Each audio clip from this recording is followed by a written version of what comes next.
जाती है। अब यहां देखिएगा एक्सप्रेशन और for a pressure exerted by a gases. मैंने कहा कि यार मेरे पास क्यूबिकल ब्लॉक है, उस क्यूबिकल ब्लॉक में एक मॉलिक्यूल यहां पे मौजूद है, गैस का मॉलिक्यूल। इसका जो कोऑर्डिनेट है, वो जो कोऑर्डिनेट है वो है Vx, Vy, Vz, मतलब velocity along X axis, velocity along Y axis, velocity along Z axis. मैंने कहा ये गैसेस मॉलिक्यूल इस वॉल से टकराया और इधर उसी पॉइंट पे आ गया, मतलब कुछ ऐसा करके ऐसा गया एंड देन रिवर्ट्स बैक, ऐसे गया एंड देन रिवर्ट बैक, ऐसे करके वापस आया। तो मैंने कहा यार वो हो सकता है एक्स एक्सिस में भी जा सकता था, हो सकता है वो वाई एक्सिस में भी जा सकता था, हो सकता था वो जेड एक्सिस में भी जाए, बट मैंने यहां पर एक कंसीडर किया कि ओनली एंड ओनली ये एक्स एक्सिस के अंदर जाएगा। मतलब मैंने ये ट्रांसफॉर्मेशन कंसीडर किया कि भाई पहले एक्स के अलोंग वाले को देख लेते हैं, हमने वाई और जेड वाले को शांत रखा, तुम शांत रहो, हम एक्स वालों के अलोंग देखते हैं। तो जब एक मॉलिक्यूल ऐसे एक्स अलोंग गया, यू टकराया और यू वापस आया, यू टकराकर जब ये यू वापस आया तो ऑब्वियसली वेलोसिटी की जो डायरेक्शन होगी अपोजिट होगी, तो माइनस का Vx, Vy एंड Vz। हमने इस गैसेस मॉलिक्यूल का मास जो कंसीडर किया दैट विल बी m, हमने मास यहां पर m कंसीडर कर लिया। अब यार बच्चा होता क्या है यहां पे, अब जब वो मॉलिक्यूल था गैसेस मॉलिक्यूल, जब u गया और u वापस आया, u जाकर जब वो u वापस आया तो यहां पर हुआ क्या, मैंने कहा change in momentum find out करते हैं हम लोग, चेंज इन मोमेंटम। अब यार ये है फाइनल मोमेंटम और ये है हमारा इनिशियल मोमेंटम। अब फाइनल मोमेंटम माइनस का mvx होगा, इनिशियल मोमेंटम mvx होगा, और आपको पता है चेंज इन मोमेंटम का formula p final minus p initial होता है मेरे बच्चों, p final minus p initial, mvx minus mvx, ये 2mvx हो जाएगा। अब यार 2mvx होने के बाद यहां पर ध्यान देंगे कि क्या हुआ, 2mvx हो गया।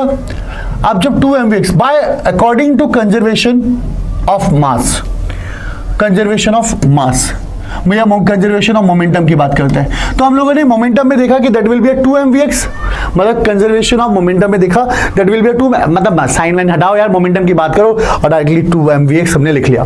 अब क्या हुआ, अब ध्यान देंगे कि इस जिस वॉल पे टकरा रहा था उसका area of cross section n था, a था। समझना मेरी बात को कि क्या दोस्त जब वो डिस्टेंस ट्रैवल करेगा एक गिवन इंटरवल ऑफ टाइम में, तो क्या वो जो डिस्टेंस ट्रैवल करेगा वो Vx डेल्टा t होगा। अरे वो जो डिस्टेंस ट्रैवल करेगा Vx डेल्टा t होगा, स्पीड इनटू टाइम मेरे बच्चे, डेल्टा t छोटा वाला। अब यहां पे देखिएगा number of molecules hitting a wall of area a in time delta t। मेरी बात समझो, मतलब जो अगर गैसेस मॉलिक्यूल यहां पर है और वो यहां से यहां जाता है, वो यहां से यहां जाता है एंड देन वापस आता है, यहां से यहां जाता है एंड देन वापस आता है, means what, area of cross section पे टकरा रहे हैं, एरिया ऑफ क्रॉस सेक्शन पे टकरा रहे हैं, और यहां से यहां तक का वॉल, यहां से यहां तक का डिस्टेंस एरिया, और तो हम इसे दूसरे लैंग्वेज में कह सकते हैं ना volume swept by the molecules, volume swept by the molecules. तो भाई ये देख लेंथ है, ये लेंथ है, एरिया ऑफ क्रॉस सेक्शन पे हिट कर रहा है, तो मैं कह सकता हूं ना वॉल्यूम स्वेप्ट हो रहा है यार, पूरे के पूरे गैसेस मॉलिक्यूल ऐसे मैंने कंसीडर की कि वॉल्यूम स्वेप्ट कितना कर रहे हैं। तो वॉल्यूम स्वेप्ट का फॉर्मूला होता है, वॉल्यूम का फॉर्मूला होता है एरिया इंटू डिस्टेंस। देख एरिया इंटू डिस्टेंस, ये वॉल्यूम स्वेप्ट है, और यहां पे हाफ से मल्टीप्लाई क्यों किया, मैंने कंसीडर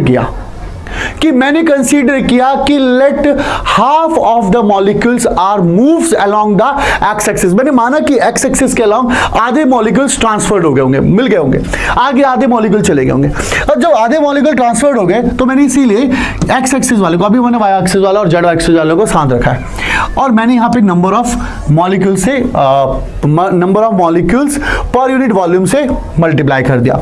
अब number of molecules per unit volume से मल्टीप्लाई करने के पीछे रीजन क्या है भाई, मुझे चाहिए था नंबर ऑफ, आया ही नहीं आया, मुझे चाहिए था नंबर ऑफ मॉलिक्यूल्स। अब सुनना मेरे भाई, मुझे चाहिए था नंबर ऑफ मॉलिक्यूल्स, ठीक है, hitting of wall of area in time. भाई मेरे सुनना, यहां पर number of molecules per unit volume से मल्टीप्लाई कर दिया। यार देख यहां पे ऑलरेडी ये वॉल्यूम है, ये ऑलरेडी वॉल्यूम है ना, एरिया इंटू डिस्टेंस, और number of molecules per unit volume.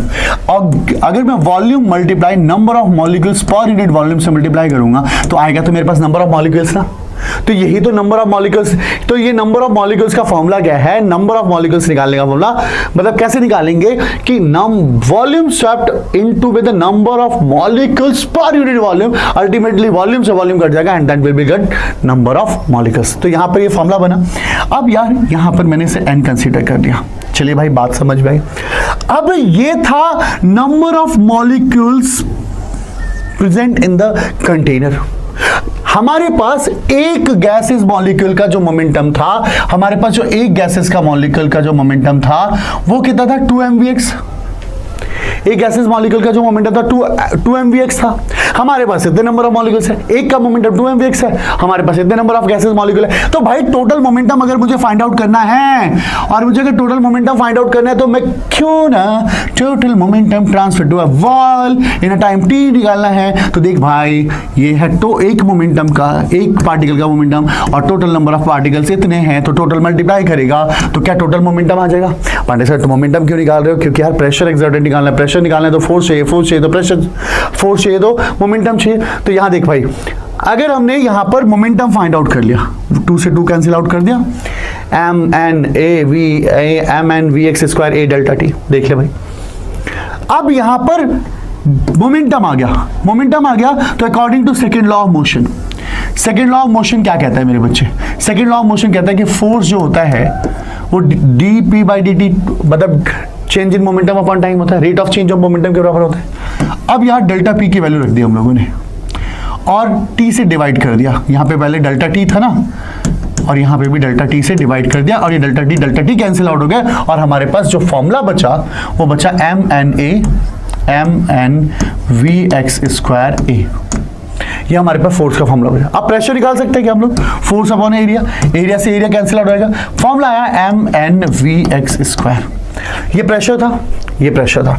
Pandey sir एक बात है, ये तो आपने एक्स एक्सिस के अलोंग वाला प्रेशर फाइंड आउट किया, बट वाई एक्सिस और जेड एक्सिस वाला कहाँ गया। तो मैंने कहा यार गैसेस मॉलिक्यूल जैसे आइसोट्रोपिक इन नेचर होते हैं, तो यहां पर जो प्रेशर एक्सर्ट हो रहा होगा जिस तरीके से एक्स एक्सिस में हो रहा होगा उसी तरीके से वाई एक्सिस में, वैसे ही जेड एक्सिस में। अगर ओवरऑल उसका मीन फाइंड आउट करूं, उसका mean find out on an average find out करूं, तो क्या मैं 1/3 यार X axis Y axis Z axis इसका पूरा का ओवरऑल मीन मैंने माना, जैसे एक्स एक्सिस के अलॉन्ग निकाला वैसे ही वाई एक्सिस को अलॉन्ग भी होगा, वैसे जेड एक्सिस के, मतलब ओवरऑल मीन फाइंड आउट करूं तो क्या मैं 1/3 ऑफ वी स्क्वायर का बाहर कर दूंगा, मीन फाइंड आउट कर लिया।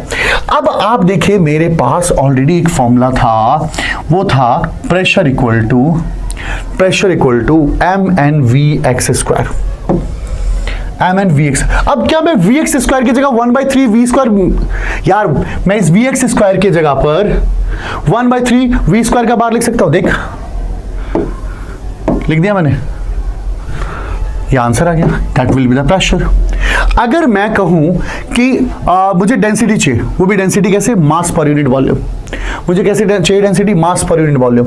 यूनिट वॉल्यूम देखो, मास मतलब number of molecules, mass of each molecule, ये टोटल मास निकल गया, और ये यूनिट वॉल्यूम की बात करें तो n into M, unit volume n into M, number of molecules into the mass of each molecule, number of molecules, दोनों को इक्वल करेंगे तो डेंसिटी आ जाएगा।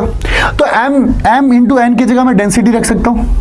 तो प्रेशर का जो फॉर्मूला आया 1/3 rho V square bar, 1/3 rho V square bar, that ये कभी कभी क्वेश्चन आता है प्रूफ, इसको प्रूफ करने के लिए आता है मेरे बच्चे। तो ये बहुत इंपॉर्टेंट फंडा है, ये बहुत इंपॉर्टेंट था। आई होप आप लोगों को प्रेशर एक्सर्ट समझ में